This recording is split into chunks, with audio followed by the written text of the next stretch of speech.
देखिए, जो लाइट होती है वो wave nature as well as particle nature दिखाती है। जैसे अगर हम लोग इंटरफेरेंस बोले, डिफ्रैक्शन बोले, तो यह है वेव नेचर ऑफ लाइट। उसी तरीके से जो फोटो इलेक्ट्रिक इफेक्ट होता है that is the particle nature of light. तो 1924 में डी ब्रॉगली करके एक बंदा था, उसको ये फील हुआ कि जैसे light particle nature as well as wave nature दिखा रही है, उसी तरीके से हो सकता है कि जो मैटर पार्टिकल हैं ये भी particle nature as well as wave nature दिखाते हो। मैटर मतलब क्या? Which has mass and occupy space. जैसे कुछ भी, जैसे ये पेन हो गया, पेन एक मैटर हो गया है ना, जैसे कोई पत्थर हो गया। तो ये जितने भी पार्टिकल हैं हो सकता है ये भी particle as well as wave nature दिखाते हो। अब जैसे ये पेन है, ये तो पार्टिकल नेचर तो दिखा ही रहा है, अपने को मालूम है इट इज अ पार्टिकल। क्या ये भी वेव नेचर दिखा रहा है? तो ये उसके मन में आया, राइट। तो उसी टाइम पे क्या हुआ कि दो बंदे और थे, डेविसन एंड जर्मर। उन लोगों ने एक एक्सपेरिमेंट किया। उन्होंने क्या एक्सपेरिमेंट किया कि एक टॉर्च लिया, मतलब एक बीम ऑफ लाइट लिया, उसको एक बीच में एक स्लिट लगाया और सामने एक पर्दा लगाया। तो जब उस लाइट को स्लिट से पास करवाया गया तो सामने पर्दे पे उन्होंने एक पैटर्न देखा। ऑब्वियसली वो पैटर्न क्यों बना? क्योंकि लाइट का नेचर वेव है, तो वेव जैसे उस स्लिट से टकराई तो एक सामने एक पैटर्न क्रिएट हुआ। ओके भाई। बाद में उन्होंने क्या किया कि उस लाइट को हटा करके उसकी जगह एक इलेक्ट्रॉन बीम लगा दी। इलेक्ट्रॉन बीम का मतलब ये एक ऐसा डिवाइस है जिसमें से इलेक्ट्रॉन निकलते थे। ओके, तो जब इलेक्ट्रॉन निकलते थे वो जब उस स्लिट से टकराई तो सामने पर्दे पे देखा एग्जैक्टली वैसा ही पैटर्न मिल रहा है जैसा लाइट का मिल रहा है। इसका मतलब क्या हुआ? मतलब ये हो गया कि जिस तरीके से लाइट का वेव नेचर है, यहां पर इलेक्ट्रॉन्स का या बोलूं मैटर पार्टिकल्स का भी वेव नेचर दिखाई दे रहा है, राइट। तो उससे उसके दिमाग में एक चीज क्लिक हुआ। उसने देखा कि जो लाइट होती है ना, लाइट का जो नेचर है वो वेव है एज वेल एज पार्टिकल है। वो वेव है एज वेल एज पार्टिकल है। उसी तरीके से उसके माइंड में आया कि जो मैटर होगा ना, मैटर का भी डुअल नेचर होगा। मैटर भी डेफिनेटली अपना एक वेव नेचर दिखाएगा और अपना एक पार्टिकल नेचर दिखाएगा, ठीक है। उसने इलेक्ट्रॉन की बात करी। देखो, इलेक्ट्रॉन क्या है? एक पार्टिकल है, पार्टिकल जो कि न्यूक्लियस के अराउंड घूमता है। सोमरफील्ड भी यही बोल गया, बोर भी यही बोल गया, इसके पहले जितने भी थे, रदरफोर्ड हो गए, ये सब हो गए। इन सब लोगों ने इलेक्ट्रॉन को कंसिडर किया एज अ पार्टिकल। इन्होंने इलेक्ट्रॉन को कंसिडर किया एज अ पार्टिकल।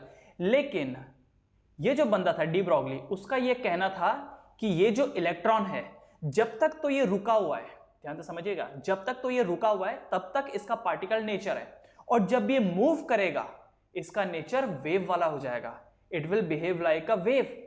ठीक है, बात समझ रहे हैं? देखो, ये जो पेन है, सपोज पेन आपको कैसा दिखाई दे रहा है? It is a particle. क्यों? क्योंकि रुका हुआ है, इसलिए पार्टिकल है। लेकिन अगर इस पेन को मैं थ्रो कर दूं हाई वेलोसिटी से थ्रो कर दूं, तो धीरे धीरे करके इसका जो पार्टिकल नेचर है ये कम होता चला जाएगा और इसका वेव नेचर बढ़ जाएगा।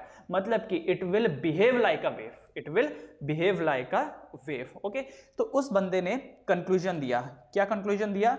कि जो इलेक्ट्रॉन है, electron in motion possess wave property.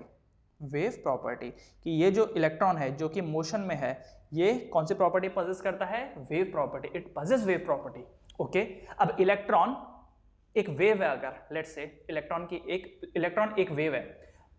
सी क्या बोला उसने? मूव करता हुआ इलेक्ट्रॉन, ठीक है ना, ये याद रखिए। अगर इलेक्ट्रॉन रुका हुआ है, मान लीजिए ये मेरा हाथ है, मैंने उसके ऊपर एक इलेक्ट्रॉन रखा हुआ है, तो क्या नेचर है उसका? पार्टिकल नेचर है, इट्स अ पार्टिकल।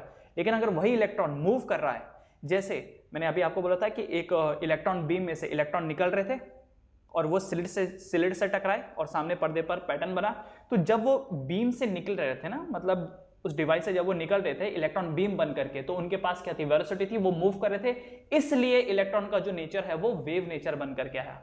आपने कभी पढ़ा है, ये कभी सुना होगा इसके बारे में, इलेक्ट्रॉन माइक्रोस्कोप। एक तो होता है नॉर्मल माइक्रोस्कोप, उसमें हम लोग लाइट के हेल्प से देखते हैं, और एक होता है इलेक्ट्रॉन माइक्रोस्कोप जो नॉर्मल का माइक्रोस्कोप से काफी अच्छा होता है और उसका मैग्निफिकेशन बहुत अच्छा होता है, राइट। उसमें आप देखते नहीं, उसमें डायरेक्टली फोटो खींच करके आता है, you don't have to seen that, उसमें इलेक्ट्रॉन की हेल्प ही जाती है। अब आप एक चीज सोचो, अगर इलेक्ट्रॉन का नेचर वेव ना होता तो क्या आप वो माइक्रोस्कोप बना सकते थे? है ना। तो इसीलिए उसने क्या बोला डी ब्रॉगली ने कि एक मूव करता हुआ इलेक्ट्रॉन, याद रखिएगा, मूव करता हुआ इलेक्ट्रॉन वेव नेचर को पजेस करता है। It possess a wave nature, उसके पास एक वेव नेचर होता है, एक मूव करता हुआ। ओके, और अगर ये वेव नेचर पजेस करेगा तो वेव की तो अपनी एक वेवलेंथ होती है, जो वेव होता है उसकी अपनी एक वेवलेंथ होती है, तो इसकी भी कुछ ना कुछ वेवलेंथ होगी। तो इसे पूछा गया क्या वेवलेंथ है भाई, उसने बोला हाँ हाँ पता है ना, बताता हूं मैं। देखो इसकी जो वेवलेंथ होगी, जब इलेक्ट्रॉन इन मोशन होगा या कोई भी ऑब्जेक्ट अगर मोशन में है, तो ऐसे में जो उसकी वेवलेंथ होगी, ठीक है, वेवलेंथ जो होगी लैम्डा, वो होगी h डिवाइडेड बाय mv के बराबर, where h is the Planck's constant and mv is the momentum, क्योंकि m मास होता है and v is the velocity, ठीक है, it is the momentum, right? तो ये उस डी ब्रॉगली ने बोला, और इसी चीज को बोला जाता है मैटर वेव, ठीक है, ये याद रखिएगा। ये जो वेव हैं इनको बोला जाता है मैटर वेव। एक तो होगी light wave, light wave obviously light की वजह से है। मैटर वेव क्या है, मैटर पार्टिकल की वजह से है। तो जब भी आप लोग lambda equal to h by M v लिखोगे तो ध्यान रखिएगा it is a matter wave, it is called as a matter wave. Okay, clear. अब ये जो उसका एक्सप्रेशन है lambda equal to h by M v, जब इसको बाकी चीजों से कंपेयर करके देखा कि भाई इसके लॉजिक जो हैं ये कुछ लगते हैं क्या, कुछ तर्क लगती भी है कि नहीं है ना, तो इसको बाकी से कंपेयर करके देखा गया। मतलब जैसे एक एनर्जी का एक्सप्रेशन हमने देखा था ना, E equal to h c by lambda, याद होगा आपको, E equal to h c by lambda, ये एक एनर्जी का इक्वेशन है। और साथ साथ में एक एक्सप्रेशन हमने एनर्जी का ये भी देखा था, E equal to m into c square, है ना, E equal to m into c square. अगर आप इन दोनों को आपस में कंबाइन कर दो, इन दोनों को अगर आप आपस में कंबाइन कर दो, तो डोंट यू थिंक दैट कि ये बन जाएगा h c divided by lambda equal to m into c square, ऐसे बन जाएगा। उसके बाद क्या होगा, इस सी से ये सी कैंसिल हो जाएगा, है ना, और फिर क्या बन के तैयार होगा, ये लैम्डा को उस तरफ कर दो, लैम्डा को उस तरफ, m इंटू सी को इस तरफ कर दो, तो ये lambda equal to H divided by M into C बन जाएगा। ये जरा देखिए, तो क्या ये जो एक्सप्रेशन इसने बताया था डी ब्रॉगली ने कि lambda equal to H divided by M V, क्या यही lambda equal to H divided by M C आ गया? अच्छा, सी मतलब क्या है यहाँ पर, सी होता है वेलोसिटी ऑफ लाइट। क्यों? c is the velocity of light, क्योंकि आप लाइट के बारे में बात करें ना, तो ऑब्वियसली लाइट की वेलोसिटी लेंगे। यहां पर v क्या है, ये जो ऊपर आपने लिखा v क्या है, velocity of particle, v is the velocity of particle, है ना। बाकी चीज भी लिख लीजिए, h है यहां पर Planck's constant, the h over here is Planck's constant, it is Planck's constant, and m होता है मास, m का मतलब है मास, एंड लैम्डा है wavelength associated, wavelength associated, wavelength associated. तो इस बंदे का कहना था कोई भी ऑब्जेक्ट अगर मूव कर रहा हो तो उसके अंदर वेव नेचर आ जाता है, रुका हुआ है तो पार्टिकल नेचर, और अगर मूव करने लगता है तो वेव नेचर। इसका मतलब अगर मैं भाग के जा रहा हूं, सपोज इट इज मी, मैं भाग के जा रहा हूं, क्या मेरे अंदर भी वेव नेचर होगा? क्या मैं भी एक वेव के जैसा एक्ट करूंगा? Yes definitely, I will also act like a wave. मेरा जो नेचर है, अभी आप मुझे जो देख पा रहे हैं वो कैसा देख रहे हैं, एकदम ठोस कड़क एक पार्टिकल देख रहे हो, आपके लिए मैं क्या हूं, अभी एक पार्टिकल हूं ना। लेकिन अगर मैं हाई वेलोसिटी से मूव करूं तो मेरे अंदर भी वेव नेचर आ जाएगा। बस एक समस्या है, समस्या यह है कि हम जो है ना, हम बहुत बड़े बड़े ऑब्जेक्ट हैं, बहुत भारी भारी ऑब्जेक्ट हैं, तो हमारे साथ जो वेव एसोसिएट होगी वो आपको पता नहीं चलेगी। अगर मान लो मुझे कोई हाई वेलोसिटी में थ्रो करे तो मैं भी एक वेव बन जाऊंगा, लेकिन उस वेव की वेवलेंथ को आप एस्टिमेट नहीं कर पाएंगे, you can't estimate that, right. लेकिन अगर कोई माइक्रोस्कोपिक पार्टिकल है, उसको आप हाई वेलोसिटी में फेंकेंगे तो ऐसे में उसका वेव नेचर आपको दिखाई देगा, समझ गए। बल्क बॉडीज का आपको वेव नेचर पता नहीं चलता है, दिखाई नहीं देता, लेकिन माइक्रोस्कोपिक चीजों का आपको वेव नेचर दिखाई देता है। इसलिए ध्यान रखिए, ये जो मैटर वेव है ये आपको वहीं इस्तेमाल करना है whenever there are microscopic particle involved. तो चलो इस चीज को भी आप लोग लिख लो कि दिस फंडा is only applicable for the microscopic particle, ठीक है ना। तो ये लिख लीजिए कि ये जो है ना दिस लॉजिक, या चलो ऐसे लिख देते हैं, this logic is only applicable for, this logic is only applicable for microscopic particles, only applicable for microscopic particles, ठीक है। ये माइक्रोस्कोपिक पार्टिकल्स के लिए एप्लीकेबल है, करेक्ट। ओके, चलिए इतना तो आपको समझ में आ गया। अब सुनो ध्यान से, जो मैं आपको बताना चाह रहा हूँ ध्यान से सुनो। देखो ये है यहाँ पर nucleus, this is the nucleus. अभी तक की जो स्टडी थी वो आपको क्या बताती थी कि ठीक है, ये जो न्यूक्लियस है इसके चारों तरफ, ये जो न्यूक्लियस है इसके चारों तरफ इलेक्ट्रॉन एक फिक्स ऑर्बिट में घूमते हैं, ओके, ये जो है डायग्राम को थोड़ा सही बनाता हूँ मैं। ये देखिए, ये है, देखिए ये है फिक्स ऑर्बिट में, इलेक्ट्रॉन फिक्स ऑर्बिट में घूमते हैं, ठीक है ना।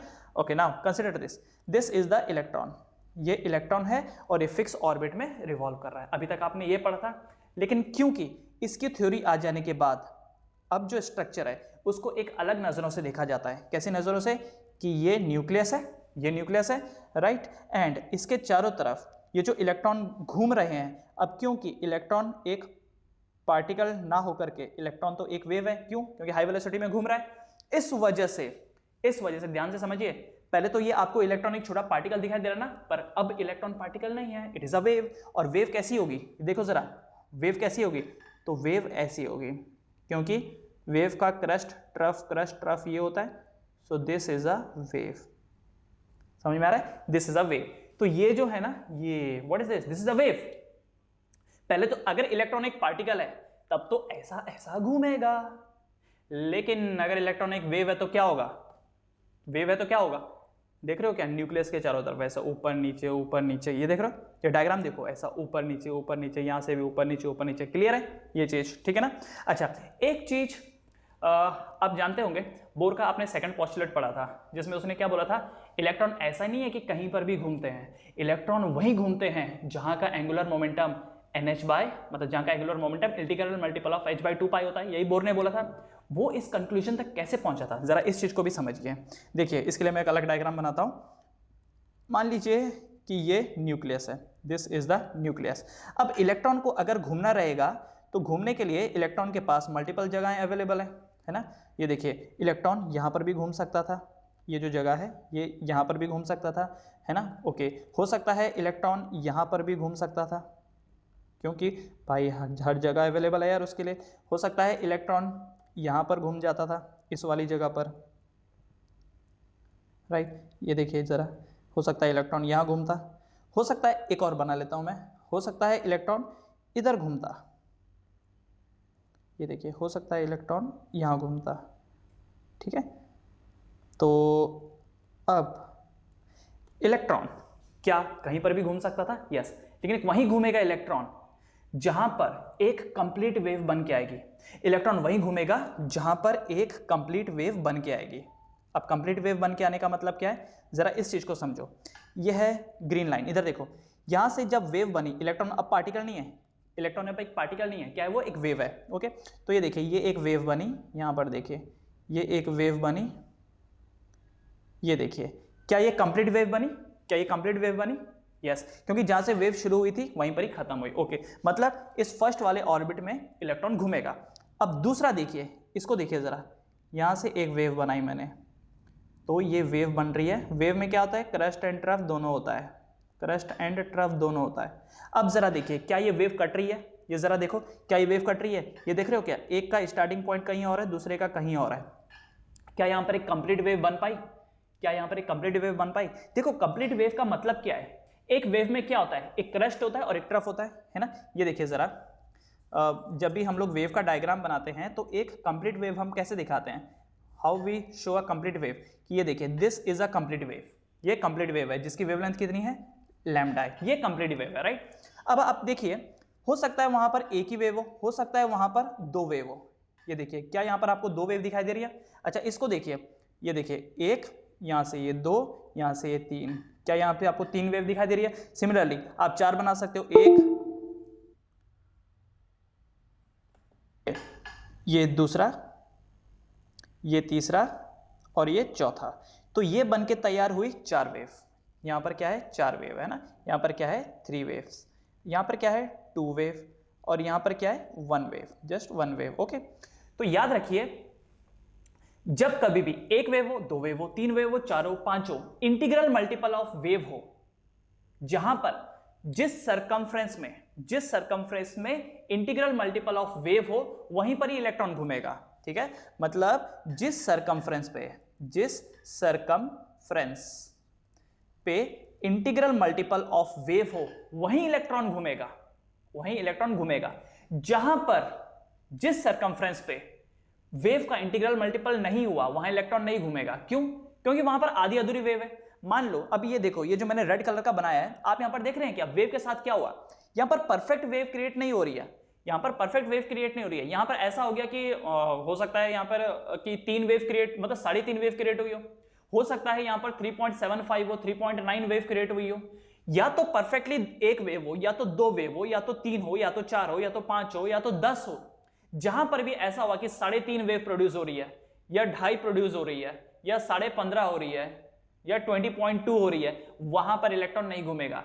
याद रखिए, उसी सरकमफ्रेंस पे इलेक्ट्रॉन घूमेगा जहां पर परफेक्ट वेव बन के तैयार होगी, that means integral multiple of wavelength होगी। ठीक है, अब यहां पर देखिए, इस रेड वाले को देखिए, रेड वाला क्रॉस हो रहा है, मतलब यहां पर जो वेव है वो पूरी तरीके से कंप्लीट नहीं हो पाई है। अब तीसरा वाला डायग्राम देखो जरा, मैं इसका बनाता हूं। ये देखिए 1 2 3, ये देखिए ये ऐसा बन रहा है, crush trough crush trough crush trough crush trough, ये ऐसा बन करके तैयार हुआ है। अब यहां पर देखिए, क्या यहां पर भी कैंसिल हो रहा है? हाँ ठीक है, थोड़ा डायग्राम मेरा ऊपर नीचे है, बट आप समझ रहे होंगे जो मैं आपको बताना चाह रहा हूं। यहां पर भी वेव कैंसिल हो रही है, क्या यहां पर इलेक्ट्रॉन घूमेगा? यहां पर भी नहीं घूमेगा। एक और जैसा देख लेते हैं, एकदम आउटर मोस्ट वाला। अब इसको देखिए जरा, 1 2 3 4 5 6, तो ये बनाया, ये देखिए ये बना, ये देखिए ये परफेक्ट ऊपर चला गया, ये देख रहे हो, ये परफेक्ट चला गया। तो ध्यान रखिए, ये जो पार्ट है यहां पर इलेक्ट्रॉन घूमेगा, ये जो है ये इस वाले में इलेक्ट्रॉन घूमेगा, तो ये ऑर्बिट बनाएगा। जबकि ये जो बाहर, ये जो अंदर वाले दो हैं, यहां पर इलेक्ट्रॉन नहीं घूम रहा, तो ये ऑर्बिट नहीं कहलाएगा। अब यहां पर देखिए, यहां पर इलेक्ट्रॉन घूम रहा है, तो ये ऑर्बिट कहलाएगा। तो जहां पर भी, मतलब जिस सरकमफ्रेंस पे भी इंटीग्रल मल्टीपल ऑफ वेवलेंथ होगा, जिस सरकमफ्रेंस पे भी इंटीग्रल मल्टीपल ऑफ वेवलेंथ होगा, वही ऑर्बिट कहलाएगा और वही इलेक्ट्रॉन घूमेगा। इलेक्ट्रॉन वहां नहीं घूमेगा जहां वेव का फेस बदल, मतलब फेस डिफरेंस क्रिएट हो रहा है। यहां पर देख रहे हो ना, ये सेकंड, ये रेड वाले को देखो, रेड वाली वेव और उसके बाहर जो पर्पल वाली वेव है, ये देखो ये आपस में टकरा रही है। इसका मतलब वहां इलेक्ट्रॉन नहीं घूमेगा। इलेक्ट्रॉन एक अंदर वाले उसमें घूमेगा, एक बाहर वाले घूमेगा, और बाहर बाहर बाहर चलते जाओ, और बाहर बाहर बाहर चलते जाओ। ठीक है, समझ गए बात को? ओके, तो इलेक्ट्रॉन वहीं घूम रहे हैं जहां का circumference integral multiple of lambda है, इंटीग्रल मल्टीपल ऑफ लैम्डा है। ओके, अब इसी चीज को देखो, इसी से हम लोग बोर का वो मतलब इसी से ना बोर से डिराइव करेंगे इसी चीज को। ये जो सरकमफ्रेंस है इंटीग्रल मल्टीपल ऑफ लैम्डा है, इसको हम लोग बोर के कॉन्सेप्ट से डिराइव करेंगे। देखो क्या कहा था बोर ने कहा था इलेक्ट्रॉन वहीं घूमेंगे जहां का angular momentum integral multiple of h divided by 2 पाई होगा। यही कहा था बोर ने। ये किसके द्वारा दिया गया था? Bye bore. ओके, अब आप एक चीज यहां पर समझो जरा इस चीज को। अगर मैं यहां पे 2 पाई को इधर ऊपर कर देता हूं, है ना, 2 पाई को ऊपर कर देता हूं और r को उधर ही रखता हूं और mv को नीचे लेके चले जाता हूं, तो ये क्या बन जाएगा? nh डिवाइडेड बाय mv बन जाएगा। देखो 2 पाई को मैं उधर लेके चला गया, mv को मैंने नीचे ला दिया। इसका मतलब 2 पाई r क्या बना? सरकमफ्रेंस 2 पाई क्या है? Circumference is integral multiple of h by mv क्या है? It is the lambda. तो जरा देखो क्या ये वही बात आ गई, है ना?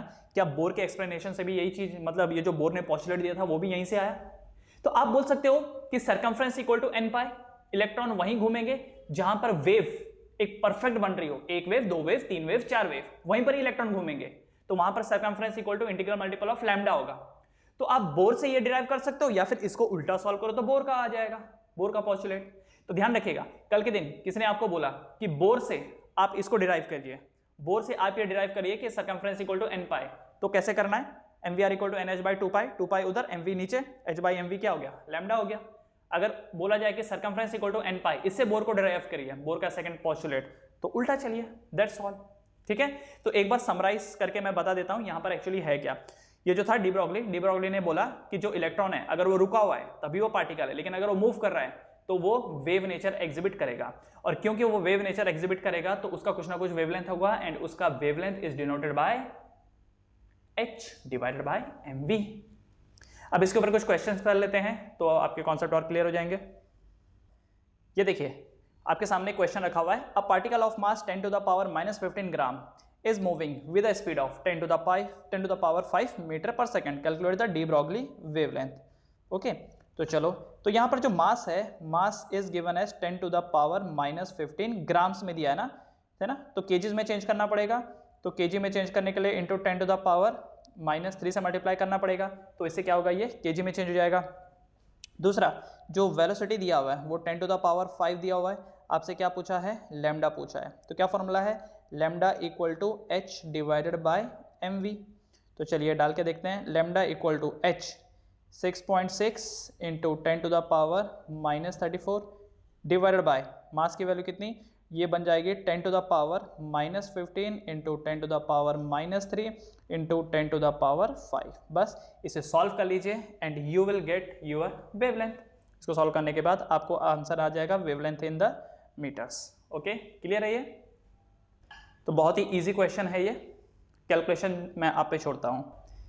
ये देखिए अगला सवाल, the momentum of an object is increased by 10%, what is change in its wavelength.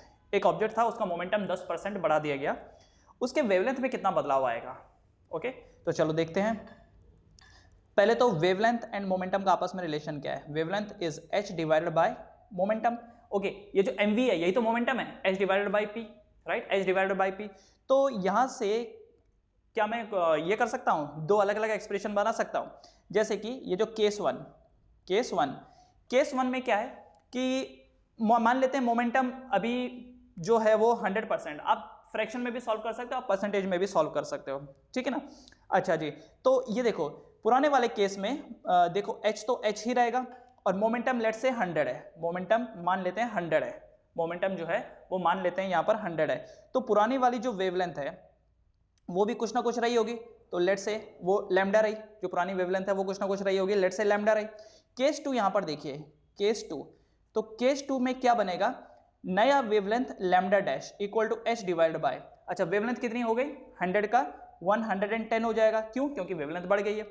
अब ये देखो, ये जो नंबर 1 एंड नंबर 2, अगर मैं इन दोनों को डिवाइड कर दूं तो क्या कुछ ना कुछ वैल्यू आएगा, यस, तो इन दोनों को मैं डिवाइड कर देता हूं, 2 डिवाइडेड बाय 1, 2 को 1 से डिवाइड कर देता हूं, तो ये क्या बन जाएगा, जरा देखिए, lambda dash divided by lambda equal to h divided by 110 into h divided by 100, है ना। तो क्या होगा, यहाँ से h से h कैंसिल हो जाएगा, 0 से 0 कैंसिल हो जाएगा, that means lambda dash is equal to 10 by 11 times of lambda, lambda dash equal to 10 by 11 times of lambda. क्या आपको ऐसा नहीं लगता कि वेवलेंथ घट गई है ना, वेवलेंथ घट गई, क्यों वेवलेंथ घट गई, वेवलेंथ इसलिए घट गई क्योंकि मोमेंटम बढ़ गया। देखो मोमेंटम के साथ कैसा रिलेशन है, इनवर्स, तो मोमेंटम बढ़ेगा तो वेवलेंथ घटेगा, तो lambda dash equal to 10 by 11 of lambda. तो आपसे पूछ रखा था कि व्हाट इज द चेंज, तो चेंज कैसे निकालते हैं, तो चेंज निकालने के लिए आपको क्या करना पड़ेगा, नया माइनस पुराना, तो नया क्या है 10 बाई 11 लैम्डा, माइनस पुराना कितना हो गया लैम्डा, है ना। तो चेंज इन वेवलेंथ, तो वेवलेंथ में बदलाव कितना है, तो पुराना मतलब नया माइनस पुराना, तो नया है 10 by 11 lambda, 10 by 11 lambda minus कर देंगे उसमें से लैम्डा, तो ये जो वैल्यू है ये सॉल्व करने के बाद कितना आएगा, ये आएगा 1 divided by -1, actually -1 divided by 11 lambda. और अगर आपको कोई पूछे कि percentage change in the wavelength, तो क्या होगा, तो परसेंटेज चेंज मतलब गिरावट आई है, माइनस का मतलब क्या है, गिरावट आई है, तो लिखने की जरूरत नहीं है, आप कह रहे हैं ना गिरावट आई है, तो आप बोल सकते हो परसेंटेज डिक्रीज इन लैम्डा, इसलिए माइनस हटा दो, तो 1 divided by 11 lambda divided by original कितना था, ओरिजिनल था लैम्डा, इनटू आप कर दो 100, उसके बाद क्या होगा कैंसिल, तो 1 बाय ये जो है ये कितना बचेगा, ये बचेगा 1 by 11 into 100, that means 100 divided by 11, तो जो भी सॉल्व करोगे that will be your answer, तो 1100 बाय 11%, तो लैम्डा में कितना बदलाव आया है, कितनी गिरावट आई है, 100 बाय 11%। ओके बच्चों, चलो तो देख लिया ये, चलिए आगे बढ़ते हैं, फिर नेक्स्ट क्वेश्चन की तरफ आते हैं। तो अगला क्वेश्चन है यहाँ पर, तो ये क्वेश्चन है आपके सामने, an electron is moving with a kinetic energy of 4.55 into 10 to the power -25 joules, what will be the de Broglie wavelength for the electron, उस इलेक्ट्रॉन की डी ब्रॉगली वेवलेंथ क्या होगी। तो चलो जरा देखते हैं, तो दिया हुआ है कि काइनेटिक एनर्जी उस इलेक्ट्रॉन की 4.55 into 10 to the power -25 joules. अगर आपको डी ब्रॉगली वेवलेंथ निकालनी है तो लैम्डा क्या होता है, h बाई एम वी, क्या आपको h पता है? Yes, h is 6.6 into 10 to the power -34 divided by, अब इलेक्ट्रॉन के बारे में बोल रखा है तो इलेक्ट्रॉन का मास कितना होता है भाई? What is the mass of electron? तो इलेक्ट्रॉन का मास होता है 9.1 into 10 to the power -31 into v। अच्छा, अपने को v नहीं पता है, तो ये जो kinetic energy 4.55 into 10 to the power -25 दिया है ना, इसकी वजह यही है कि वेलोसिटी निकालो। तो काइनेटिक एनर्जी को मैं ले सकता हूँ हाफ mv², है ना, half mv² is 4.55 into 10 to the power -25, 2 उधर चला जाएगा, है ना, मतलब v² बन जाएगा 4.55 into 10 to the power -25 into mass of electron 9.1 into 10 to the power -31 divided by, एक सेकेंड, रुके, ये मैंने उल्टा लिख दिया, ये तो एक्चुअली नीचे आएगा ना, ये जो चीज़ है ये तो नीचे आएगी, 2 ऊपर आएगा, 2 ऊपर आएगा, राइट, ये जो 2 है ये ऊपर आएगा, and 9.1 into 10 to the power -31 नीचे आएगा। अब जो कट सकता है उसको काटेंगे, है ना, ओके, कट करोगे तो आपको मालूम पड़ेगा 9.1 इन दोनों को लगभग काट देगा, क्योंकि 4.5 2 लगभग 9 के बराबर होता है, वो कट गया। 10 to the power -25 and 10 to the power -31, इससे जब ये कटेगा तो कितना हो गया? 25, 26, 27, 28, 29, 30, 31, तो 10 टू द पावर +6 आ जाएगा ये। तो v² is 10 to the power 6, तो इसका मतलब v का वैल्यू कितना हो जाएगा? 10 टू द पावर 3 हो जाएगा, क्योंकि स्क्वायर उधर जाएगा तो रूट हो जाएगा, 10 टू द पावर 3 आया। बस अब आप इसमें 10 टू द पावर 3 डाल दीजिए और आंसर निकाल लीजिए। तो जब आप इसको सॉल्व करेंगे यू विल गेट आंसर है 7.28 into 10 to the power -7 metre, तो ये इसका आंसर आ जाएगा। तो काइनेटिक एनर्जी से हमने वेलोसिटी निकाल लिया, बाकी वेवलेंथ निकालने के लिए h तो अपने को पता ही है, मास भी पता ही है, वेलोसिटी डाल दिया and here you got your answer. एक बार अगर ग्राफ की बात करें बिटवीन लैम्डा एंड मोमेंटम, तो याद रखिएगा इनका जो ग्राफ है ये कुछ ऐसा जाएगा डाउनवर्ड डायरेक्शन में, lambda versus momentum, lambda versus momentum का जो ग्राफ है वो कुछ ऐसा जाएगा, इस वे में जाएगा। वाई? जब मोमेंटम बढ़ेगा तो वेवलेंथ कम होगी, जब वेवलेंथ ज़्यादा होगी तो मोमेंटम कम होगा। So that was your de Broglie hypothesis, जो कहता था कि एक मूव करता हुआ particle will behave like a wave.